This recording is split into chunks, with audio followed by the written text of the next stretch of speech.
بسم اللہ الرحمن الرحیم۔ السلام علیکم۔ میرا نام ہے حسن رضا اور آپ دیکھ رہے ہیں ہمارا یوٹیوب چینل وسیلہ پانچ تاندہ۔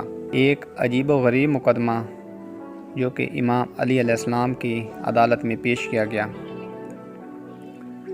کہتے ہیں کہ دو آدمی کہیں اکٹھے سفر کر رہے تھے۔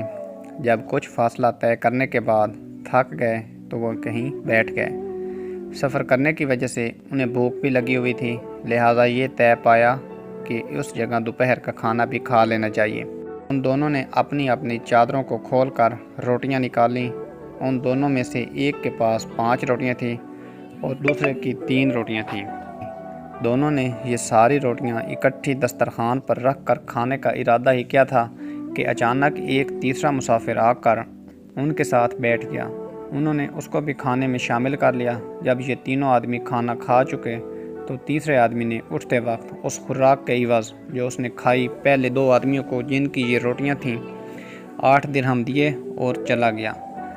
اس کے چلے جانے کے بعد پہلے دونوں مسافروں میں 8 درہم کی باہمی تقسیم کے متعلق جھگڑا کھڑا ہو گیا۔ جس کی 3 روٹیاں تھیں اس نے اس رقم کی برابر تقسیم کا مطالبہ کیا۔ دوسرے نے کہا کہ تمہاری 3 روٹیاں تھیں اور میری 5 تھیں، لہٰذا ان میں سے 5 درہم میرے ہوئے اور 3 درہم تمہارے ہیں، یہ لے لو۔ مگر دوسرا شخص اپنے اس ساتھی کے فیصلوں کو نہ مانا اور اپنا یہ دعویٰ حضرت امیر المومنین علیہ السلام کی عدالت میں فیصلہ کرانے کے لیے چلا گیا۔ تو امام علیہ السلام نے یہ دعویٰ سن کر فرمایا کہ اتنی چھوٹی چھوٹی باتوں کے لیے تمہیں آپس میں جھگڑنا نہیں چاہیے۔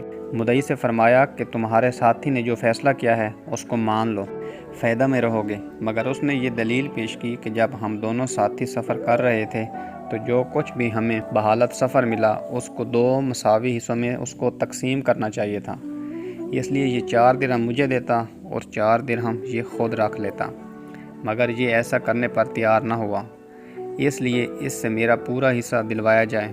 تو امام علیہ السلام نے فرمایا پھر جو میں فیصلہ کروں تم اسے منظور کر لو گے؟ دونوں نے ہاں میں جواب دیا۔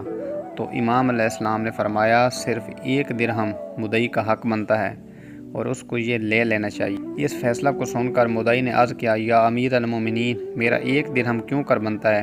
تو امام علیہ السلام نے فرمایا پھر سنو، میں تم کو سمجھا دیتا ہوں کہ تمہاری 3 روٹیاں تھیں اور تمہارے ساتھی کی 5 روٹیاں تھیں۔ اگر ان کو جمع کیا جائے تو کل 8 روٹیاں ہو گئیں، جو کہ ان کو کھانے والے 3 آدمی تھے۔ 3 آدمیوں کے حساب سے ان 8 روٹیوں کے 3 برابر کے ٹکڑے بنائے جائیں تو ان کی تعداد 24 بنے گی۔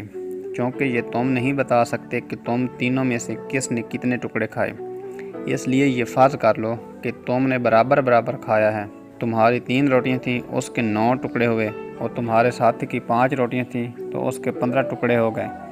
24 ٹکڑوں میں سے باحصہ برابر تم نے 8 ٹکڑے کھائے تو تمہارا 1 ٹکڑا باقی بچ گیا، اور تمہارے ساتھی نے 8 ٹکڑے کھائے تو اس کے 15 ٹکڑوں میں سے اس کے پاس 7 ٹکڑے رہ گئے، لہٰذا 1 ٹکڑے کا 1 درہم تم لے لو جو تمہارے حساب میں باقی بچا تھا، لہٰذا 7 درہم اس کا حق بنتا ہے، کیونکہ تیسرے آدمی کو تیسرے حصے میں سے 7 ٹکڑے ملے اور 1 ٹکڑا تمہارے حصے کا اس نے کھایا، جس کا معاوضہ صرف 1 درہم ہوگا۔